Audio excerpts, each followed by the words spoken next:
Aujourd'hui, j'ai reçu plusieurs appels d'une personne qui dit avoir des informations importantes à me donner, qui aurait été à Kiev et qui souhaite me parler. Donc je vais continuer à enregistrer cette conversation au cas où elle soit intéressante pour pouvoir la mettre sur les réseaux sociaux. Ce que vous allez entendre m'a été dit à plusieurs reprises, notamment par une des plus grosses productions de Paris. Je mettrai également ça en ligne ou dans le film, on verra, parce que c'est compliqué pour la personne qui m'a donné cette info, mais nous avons enregistré déjà ces dires. Donc voyons ce que ça donne et on va découvrir ensemble le contenu de cet échange. Alors, c'est parti. Je mets sur haut-parleur, tu entends bien le son, faudra que tu t'approches un peu.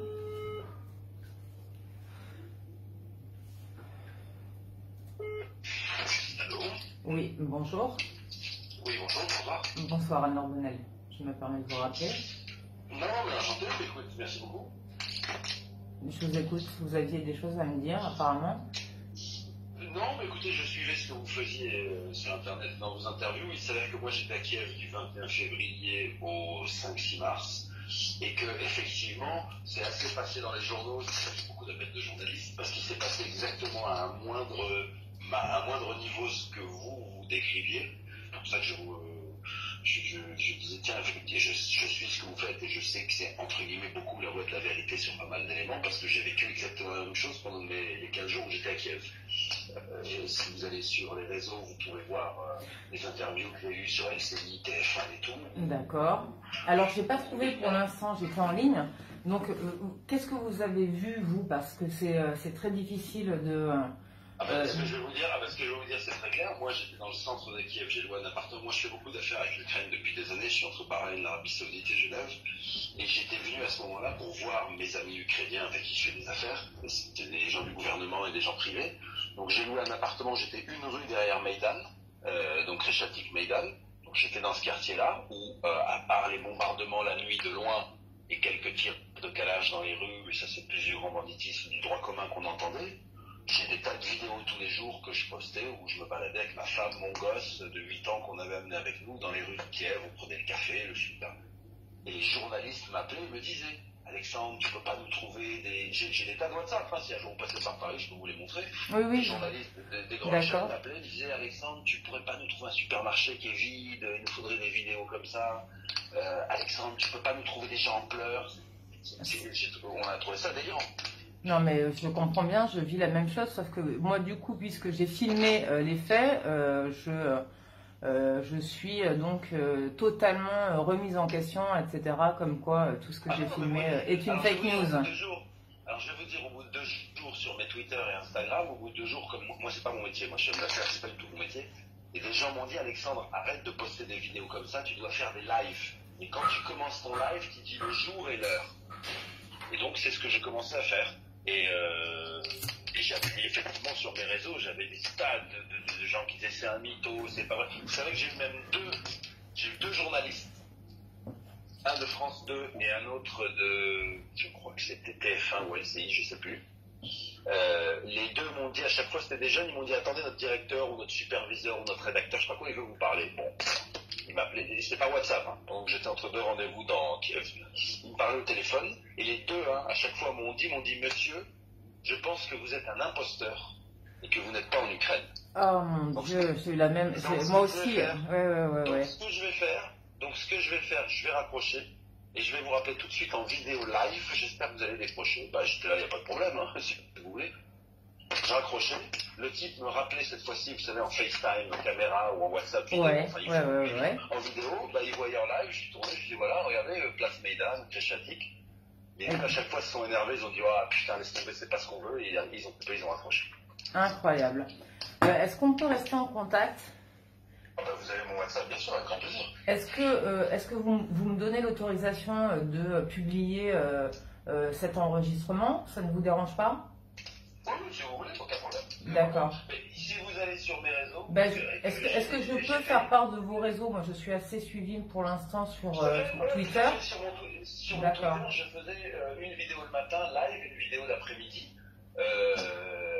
On a eu des vidéos. Alors, on avait été contacté par une chaîne qui nous avait dit est-ce que vous pouvez nous faire un reportage de chez vous, une vidéo de chez vous. Alors bon, on a dit je leur ai dit écoutez, si vous voulez, quand je rentre à la maison, je fais une vidéo. Et encore, je leur ai dit c'est pas chez moi, c'est n'importe que chez nous. Mais vous savez, je pense que vous êtes familière de Kiev. Vous savez que Kiev, c'est à la soviétique, donc vous louez un 200 mètres carrés, c'est pas extraordinaire, parce que c'est que des grands appartements style stalinien avec des hauts plafonds, etc.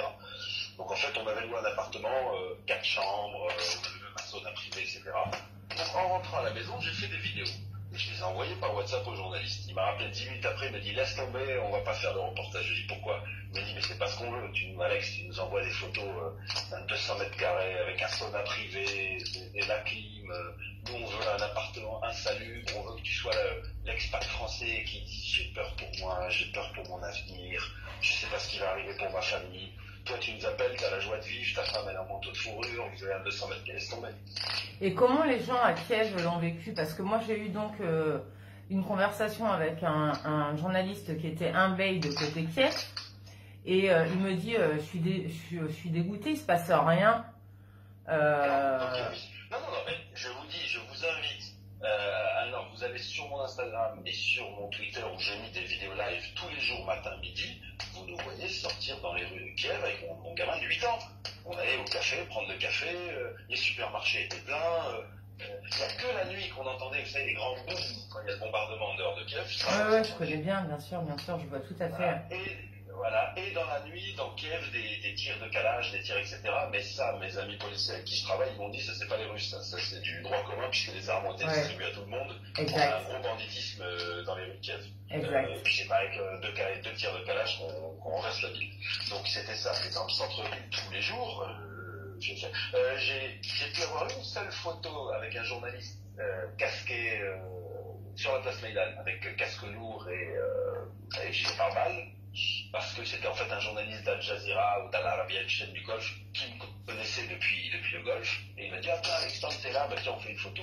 Mais il y avait beaucoup d'autres journalistes qui étaient là, et à chaque fois, je leur disais venez les gars, on fait une photo, ils ont refusé.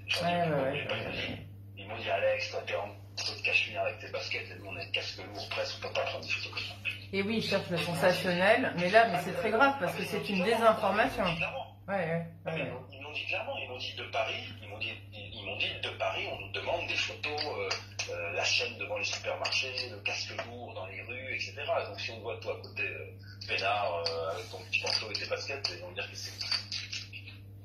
Bon, vous avez conscience que je pense qu'on ne sera pas cru, ça devient une habitude. Alors c'est pour ça que le correspondant qui m'avait appelé m'avait dit fais des vidéos live. C'est ça qui montrera que les gens peuvent checker, c'est des vidéos live, c'est pas des vidéos prises, c'est des vidéos en direct. Bon. Même vous savez quand je suis parti de Kiev, les gens allaient. Non, regardez ces jours-ci les infos. Les Français qui partaient en pleurant, qui racontaient des histoires de jerrycan dans le coffre, etc. On a pris un chauffeur, un taxi, on lui a payé 600 €. Il nous est sorti par Kiev, direction la route d'Odessa, 80 km à droite, direction Otachi, la frontière moldave. Tout le long de la route, il y a des stations-service ouvertes, vous pouvez faire le plein, il y a des supermarchés ouverts, enfin tout est ouvert. On est parti avec ni jerrycan de défense, ni rien du tout. Même le chauffeur, un Ukrainien Alexandre, ça l'a fait rigoler, il a dit mais qui c'est qui vous raconte ces conneries? Ah ouais, je vois tout à fait.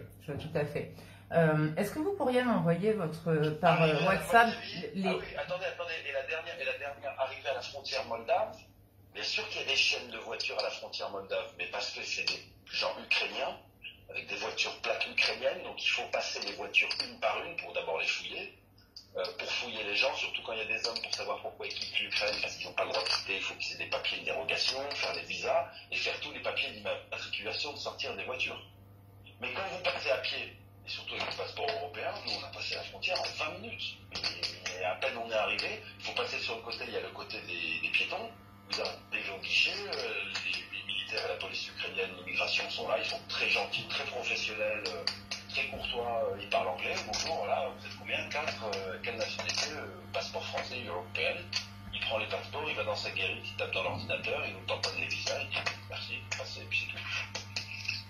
Non mais incroyable. Je vous rappellerai demain Je vais, si vous le voulez bien, vous pourriez simplement m'envoyer votre lien de... c'est votre nom sur WhatsApp?